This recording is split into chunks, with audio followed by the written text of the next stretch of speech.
और बड़ी खबर इस वक्त जमशेदपुर से आ रही है, जहां पर बीजेपी नेता और वकील प्रकाश यादव की हत्या कर दी गई है। विरसा नगर थाना क्षेत्र में 3 अपराधियों ने इस हत्याकांड को अंजाम दिया, जिसमें प्रकाश यादव को घर से बुलाकर उन्हें चाकू मारी गई। जमशेदपुर से बड़ी खबर, बीजेपी नेता प्रकाश यादव की हत्या कर दी गई है। घर से बुलाकर 3 अपराधियों ने चाकू मारा।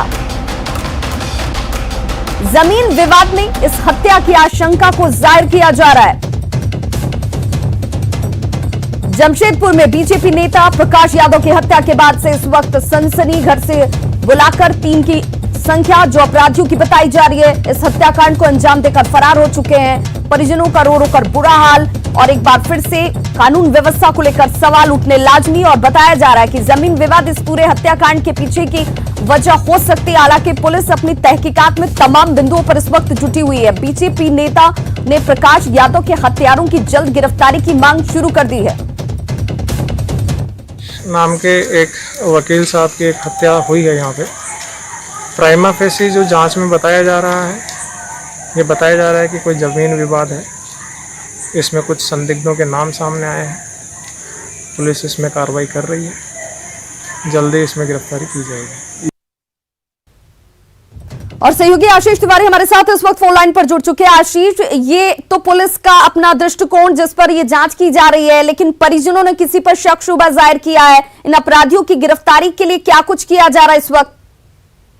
बीवी बात, सबसे पहले बता दूं कि जमशेदपुर में इन दिनों अपराधियों का आतंक जो है वो सर चढ़ के बोल रहा है और पुलिस की जो इन लोगों पे कोई डर नहीं दिख रहा है। आपको बता दूं कि एक हफ्ता के अंदर 3 लोगों की हत्या की गई है। वहीं भाजपा के 2 नेता कुछ दिन पहले, अभी 10 दिन पहले एमजीएम थाना क्षेत्र में पूर्व मंडल अध्यक्ष भाजपा के, उनके घरों में इसी तरह बाइक सवार 2 अपराधियों ने आया, ताबड़तोड़ गोली चलाई थी। उसमें भी पुलिस के अब तक हाथ खाली है। और वहीं कल देर रात बिरसा नगर में प्रकाश यादव, भाजपा के नेता अधिवक्ता है ये, और इनको कल घर से बुलाकर 3 अपराधी आए हैं और रात को पूरे रोड की जो है लाइट बंद कर दी गई है और घर से निकाल कर किस तरह घर से चाकू से और धारदार हथियार से घर के सामने हत्या कर दी जाती है और आराम से तीनों अपराधी वहां से फरार हो जाते हैं। कहीं ना कहीं पुलिस पर सवाल खड़ा होता है।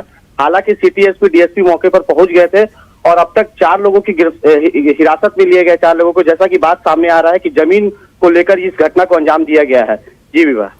चलिए, बहुत बहुत शुक्रिया आशीष इस तमाम जानकारी के लिए। तो जमीन विवाद से जुड़ा हुआ ये मामला, जिसको लेकर के पुलिस ये कह रही है कि हम तमाम बिंदुओं पर जांच कर रहे हैं, लेकिन कानून व्यवस्था सवालों के दायरे में इसलिए क्योंकि 1 सप्ताह के अंदर 3 लोगों की हत्या की गई है और अभी तक किसी भी मामले में किसी की गिरफ्तारी नहीं। और ऐसे में पुलिस एक बार फिर से इस घटना के बाद यही कह रही है कि जो लोग भी शामिल हैं उन्हें बहुत जल्द गिरफ्तार किया जाएगा।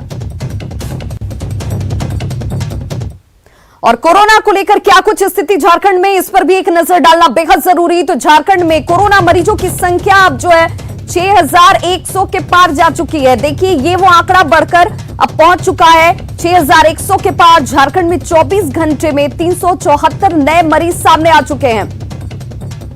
कोरोना के 3192 केसेस जो हैं वो इस वक्त देखिए एक्टिव। 24 घंटे में 107 कोरोना मरीज, जो कोरोना के वजह से मरने वालों की संख्या बढ़कर अब 61 पहुंच चुकी है। 24 घंटे की बात कर लें तो कोरोना से 6 मरीजों की जान गई है। तो झारखंड में कोरोना मरीजों की संख्या बढ़कर 6100। कोरोना का रिकॉर्ड टूटता जा रहा है। पिछले 24 घंटे की बात करें तो अब तक कुल 374 नए मामले सामने आ चुके हैं, जिसमें राजधानी रांची में सबसे ज्यादा 106 लोग कोरोना से पॉजिटिव पाए गए हैं। प्रदेश भर में अब तक 6195 लोग कोरोना से संक्रमित हो चुके हैं और एक्टिव मामले 3192 अभी हैं। जहां तक मौत की बात करें तो राज्य में कुल 61 लोगों की मौत कोरोना से हो चुकी है, लेकिन अच्छी बात यह है कि 2942 लोग मौत को मात दे चुके हैं। पिछले 24 घंटे में अगर राज्य भर में बात करें तो 374 जहां नए मामले हैं, वहीं 24 घंटे में कुल 6 मरीजों की मौत कोरोना से हो चुकी है।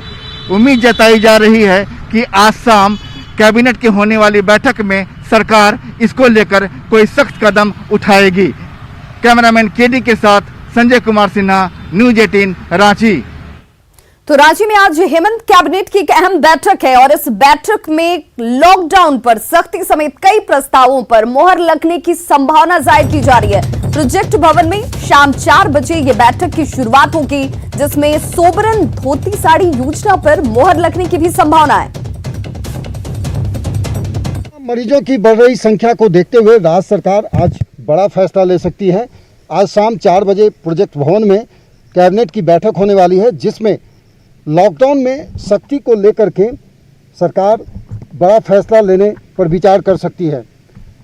कैबिनेट की इस बैठक में धोती साड़ी योजना से लेकर के कृषि विभाग के कई प्रस्तावों पर मुहर लगने की संभावना जताई जा रही है। बहरहाल आज शाम 4 बजे होने वाली इस कैबिनेट की बैठक पर सबकी नजरें टिकी हुई हैं। कैमरा पर्सन राजीव के साथ भुवन किशोर झा, न्यूज 18 रांची। तो देखिए, ये बैठक जो है बेहद महत्वपूर्ण है। मुख्यमंत्री हेमंत सोरेन आज शाम 4 बजे कैबिनेट की बैठक लेने वाले हैं और इस बैठक में लॉकडाउन को लेकर किस तरीके से सख्ती बरती जाए, इस पर फैसला आ सकता है। ऐसे में रांची के लोगों ने भी लॉकडाउन को लेकर अपनी मांगे रखी हैं। रांची के लालपुर चौक पर लोगों से बातचीत की हमारे सहयोगी संजय कुमार सिन्हा ने। राज्य भर में कोरोना मरीजों की बढ़ती संख्या चिंता की नई लकीरें खींच रही है। आज शाम मुख्यमंत्री हेमंत सोरेन कैबिनेट की बैठक करने वाले हैं। संभव है कि सख्ती को लेकर कोई फैसला लिया जाए। हम इस समय खड़े हैं राजधानी रांची के लालपुर चौक पर है। हमारे साथ कुछ लोग हैं, हर तबके के लोग हैं। वो क्या सोचते हैं लॉकडाउन को लेकर के, सरकार से उनकी क्या मांग है, हम उनसे बात करते हैं। कैबिनेट की बैठक करने जा रहे हैं मुख्यमंत्री, आप उनके सामने क्या रखते हैं कि सख्ती को लेकर क्या फैसला लिया जाए? इस शक्ति को तो पहले जो है मेडिकल ट्रीटमेंट को ठीक किया जाए। जो हमारा गवर्नमेंट का जो हॉस्पिटल जो है उसमें कोई व्यवस्था नहीं है, कोई डॉक्टर नहीं है, कोई नर्सेज नहीं मिलते हैं और कोई मेडिसिन नहीं मिलते हैं। इसको तत्काल जो है दुरुस्त किया जाए। इकोनॉमी को कंप्लीट बंद न किया जाए। जैसे मास्क लगाना जरूरी है, हैंड सैनिटाइजर जरूरी है और रिम्स में व्यवस्थाओं को सुदृढ़ किया जाए। वास्तव में जिंदगी की बांस को बचानी जरूरी है। जीविका की बांसुरी खुद ब खुद बच जाएगी। कैमरामैन केडी के साथ संजय कुमार सिन्हा, न्यूज 18 रांची। तो झारखंड के पीएचईडी मंत्री मिथिलेश ठाकुर ने कोरोना को मात दे दी है। रिपोर्ट निगेटिव आने के बाद उन्हें रिम्स अस्पताल से छुट्टी दे दी गई। तस्वीरें आपके सामने हैं। मंत्री मिथिलेश ठाकुर ने बेहतर इलाज के लिए डॉक्टरों और शुभचिंतकों का आभार भी जाहिर किया। कुछ दिन पहले ही आपको बताते चलें कि कोरोना संक्रमित होने पर उन्हें रिम्स के कोविड वार्ड में भर्ती कराया गया था। ज्यादा जानकारी दे रहे हैं हमारे सहयोगी संजय सिन्हा। प्रदेश के पेयजल एवं स्वच्छता मंत्री मिथिलेश कुमार ठाकुर ने कोरोना के खिलाफ अपनी जंग जीत ली है। मंत्री की तीसरी रिपोर्ट निगेटिव आने के बाद रिम्स से उन्हें छुट्टी दे दी गई। मंत्री का लंबे समय से रिम्स में ही इलाज चल रहा था, लेकिन स्वस्थ होने के बाद सोशल मीडिया पर मंत्री जी को शुभकामनाएं देने का दौर चल पड़ा। मंत्री जी ने सभी को शुभकामना देने के लिए धन्यवाद दिया है और लोगों ने उनसे कहा है कि पहले आराम करें और आराम करने के बाद जन सेवा में लौटें। कैमरामैन केडी के साथ संजय कुमार सिन्हा, न्यूज 18 रांची। तो देखिए, ये वो तस्वीर है जब रिम्स से छुट्टी मिल रही थी। मिथिलेश ठाकुर जो है वो संक्रमित हुए थे, मंत्री मिथिलेश ठाकुर, और उसके बाद जैसे ही उनकी तीसरी रिपोर्ट निगेटिव आई है उसके बाद उन्हें छुट्टी दी गई और छुट्टी मिलने के साथ ही उन्होंने अपने तमाम शुभचिंतकों को शुक्रिया अदा किया। उनकी शुभकामनाओं के लिए, इनकी जल्द स्वस्थ होने की कामना जिन लोगों ने की थी उन सभी लोगों को उन्होंने कहा है कि बहुत बहुत शुक्रिया। और उसके बाद उन्होंने ट्वीट किया है। ट्वीट में उन्होंने लिखा है कि ईश्वर की असीम अनुकंपा और आप सबों के प्यार, स्नेह और शुभकामनाओं की बदौलत आज मैंने कोरोना की जंग जीत ली है। तो ये ट्वीट उन्होंने किया और ट्वीट करके उन्होंने अपने तमाम शुभचिंतकों का शुक्रिया अदा किया। और खबर पूर्वी सिंहभूम की बात करें तो जहां पर 69 नए कोरोना पॉजिटिव मरीज सामने आ चुके हैं। इसके साथ ही अब मरीजों की संख्या इस जिले में 900 के पार पहुंच गई है। ऐसे में अस्पतालों में बेड की कमी होने लगी है, जिसे देखते हुए स्वास्थ्य विभाग ने कदमा के 2 हॉस्टल को कोविड कैंप के तौर पर विकसित करने की बात कही है। संवाददाता आशीष तिवारी ने इसका जायजा लिया। क्या कुछ स्थिति उन्होंने देखा हुआ, जानिए। पूर्वी सिंहभूम में लगातार कोरोना के जो पॉजिटिव मामले हैं वो लगातार बढ़ते जा रहे हैं, जिसको लेकर अब जमशेदपुर शहर में स्वास्थ्य विभाग को एक बड़ी चुनौती हो गई है कोरोना पेशेंट को रखने के लिए, क्योंकि टीएमएच अस्पताल में 513 बेड थे और सरकारी एमजीएम अस्पताल में 100 बेड थे। जो बेड की अब कमी हो रही है क्योंकि लगातार जो है कोरोना पॉजिटिव मामला का आंकड़ा जो है वो बढ़ता जा रहा है। और मैं अभी नज़ारा दिखाना चाहूँगा। आप देख सकते हैं कि टाटा स्टील और स्वास्थ्य विभाग की ओर से अब 2 हॉस्टलों को SNTI GT हॉस्टल, इस तरह 2 हॉस्टल को जो कोविड कैंप बनाया गया है। अब जो मरीज कोरोना पेशेंट मरीज जो होंगे, जिनका जो कोरोना मरीज जो है जिनका पॉजिटिव मामला आएगा, उनको यहीं पे आइसोलेशन वार्ड में रखा जाएगा। यही हॉस्टल को आप देख सकते हैं कि कोविड कैंप बनाया गया है, क्योंकि लगातार जो कोरोना के मरीज बढ़ते जा रहे हैं, जिसको लेकर अस्पतालों में जो बेड की कमी हो गई थी, जिसके बाद आप देख सकते हैं कि कोरोना पेशेंट मरीजों को कहीं ना कहीं रखने की परेशानी बढ़ रही थी, जिसके बाद अब टाटा स्टील और स्वास्थ्य विभाग द्वारा अब हॉस्टल को कोविड वार्ड कैंप बनाया जा रहा है, जिसमें अब कोविड के जो मरीज होंगे वो इसी में रहेंगे। न्यूज़ 18 के लिए जमशेदपुर से आशीष कुमार तिवारी। और बड़ी खबर इस वक्त गोड्डा से आ रही है, जहां एक बार फिर सदर अस्पताल में मरीज की जान से खिलवाड़ किया गया है। सुंदर पहाड़ी से रेफर किए गए जाने के बाद रविवार को एक गर्भवती महिला प्रसव के लिए सदर अस्पताल पहुंची थी। रविवार की रात और सोमवार को दिन भर महिला प्रसूति वार्ड में यूं ही कराहती रही और डॉक्टर नॉर्मल डिलीवरी की सलाह देकर उसे यहां पर भटकाते रहे, जबकि गर्भ में बच्चा उल्टा हो चुका था, बच्चे का हाथ बाहर आ गया था। फिर भी डॉक्टरों ने ऑपरेशन कर डिलीवरी कराने की जहमत नहीं उठाई, इसे उन्होंने जरूरी नहीं समझा। नतीजा मंगलवार को गर्भ में ही बच्चे की मौत हो जाती है।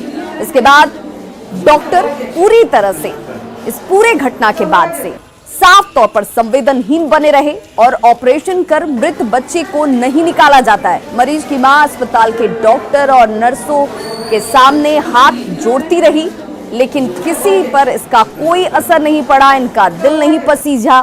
शाम 6 बजे तक महिला का ऑपरेशन नहीं किया जाता है, क्योंकि अस्पताल में कोई महिला डॉक्टर ही मौजूद नहीं थी। और अब जवाबदेही के सवाल पर अस्पताल की मैनेजर अपना पल्ला झाड़ती हुई नजर आ रही है। चलिए तो बोलो आन कब आन तो देखी अखनी तो बच्चा मर गेलो। हाँ चल दे और हमार बेटा बुढ़िया सेटा हम बोलियो तो की बोल को अखनी बोलो अखनी ना है तो राती हो तो। कितना दुखद है कि अस्पताल पहुंचकर जहां पर लोगों को जिंदगी मिलती है, उसी अस्पताल में डॉक्टरों की लापरवाही से, संवेदनहीनता से किसी बच्चे की गर्भ में ही मौत हो जाती है और जिम्मेदारी तो तय करनी होगी। गुमला के ग्रामीण इलाकों में स्वास्थ्य सेवा बदहाल है। स्वास्थ्य उपकरण की बात की जाए, अगर इन उपकेंद्रों पर नजर डालेंगे तो किसी तरह की कोई व्यवस्था, कोई इंतजाम आपको नजर नहीं आएगा। खोरा स्वास्थ्य उपकेंद्र का जायजा लिया संवाददाता सुशील कुमार सिंह ने।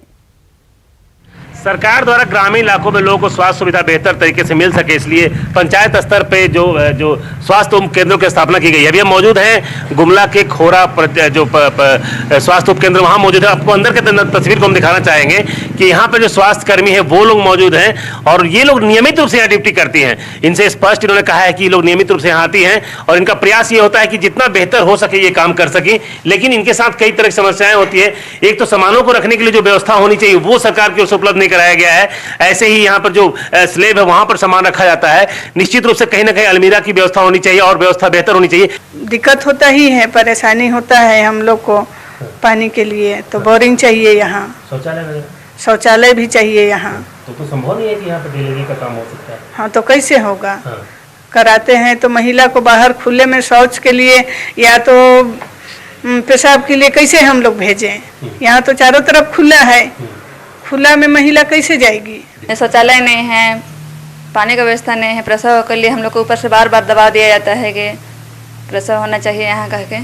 और फिर अभी छत सब भी ऊपर में गिर रहा है थोड़ा बहुत, इसके लिए भी हम लोग को दिक्कत होता है। और छत लगातार गिर रहा है। ऐसे में यहाँ पर महिलाएं जब काम करने के लिए बैठती हैं तो उन्हें भी काफी परेशानी होती है। तो आप स्पष्ट समझ सकते हैं कि सरकार द्वारा विधि व्यवस्था को बेहतर करने के लिए स्वास्थ्य केंद्रों में कई तरह के दावे किए जाते हैं, लेकिन वो व्यवस्था बेहतर होती नहीं नजर आ रही है। ऐसे में जो स्वास्थ्य कर्मी है वो लगातार अपनी ओर से बेहतर सेवा देने का प्रयास तो कर रहे हैं, लेकिन जो संसाधन की सुविधा है और जिस तरह से यहाँ पर सुविधा बहाल की जानी चाहिए वो बहाल नहीं हो पाई है, जिसके कारण महिलाओं को काफी परेशानी होती है, कर्मियों को काफी परेशानी होती है। न्यूज़ 18 के लिए गुमला से सुशील कुमार।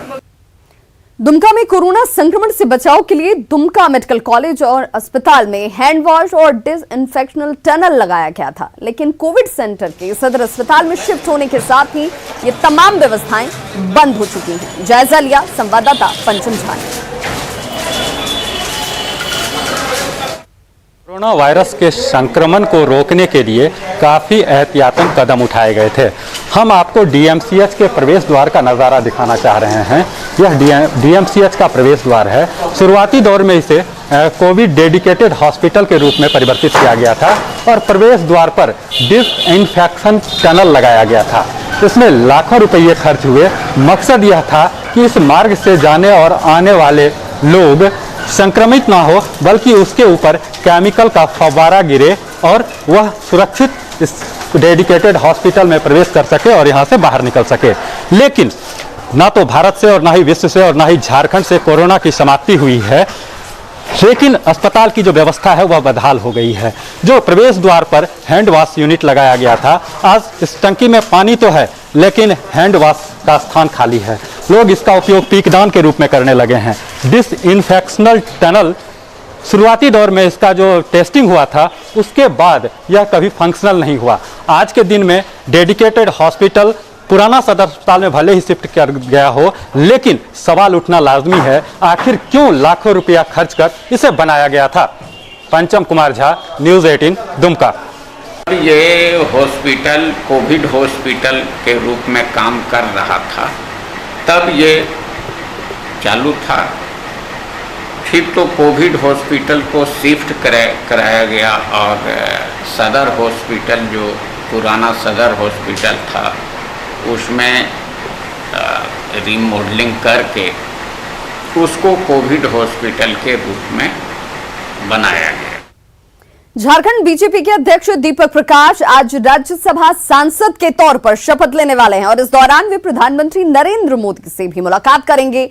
दीपक प्रकाश ने बाबूलाल मरांडी के हाथ पर जिस तरह से होम क्वारंटीन का मोहर आ गया उस पर अब सवाल उठाए हैं। वहीं निशिकांत और जेएमएम नेताओं के बीच बयानबाजी को लेकर भी जेएमएम पर उन्होंने निशाना साधा। बाबूलाल मरांडी और मैं दिल्ली आए थे अपने वरिष्ठ नेताओं से मिलने के लिए, मार्गदर्शन लेने के लिए, लेकिन वहाँ की सरकार डरी हुई है, सहमी हुई है। और डरी हुई सहमी है, इतनी ज़्यादा सहमी हुई है कि हम लोगों के लिए क्वारंटाइन के लिए एक नई व्यवस्था खड़ा किया है। मैं सरकार को बधाई देना चाहता हूँ। क्वारंटाइन होना चाहिए, अच्छे ढंग से होना चाहिए, लेकिन पॉलिटिकल मोटिवेटेड क्वारंटाइन नहीं होना चाहिए। कुछ और खबरों के साथ जल्द होंगे वापस। देखते रहिए जोहार झारखंड।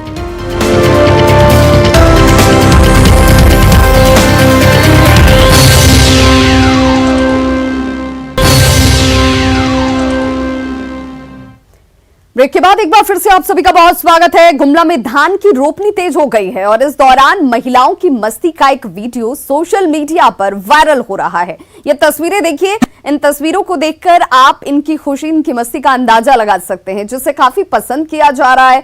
इस वीडियो में धान रोपनी की झारखंड की परंपरा को दिखाया और दर्शाया गया है।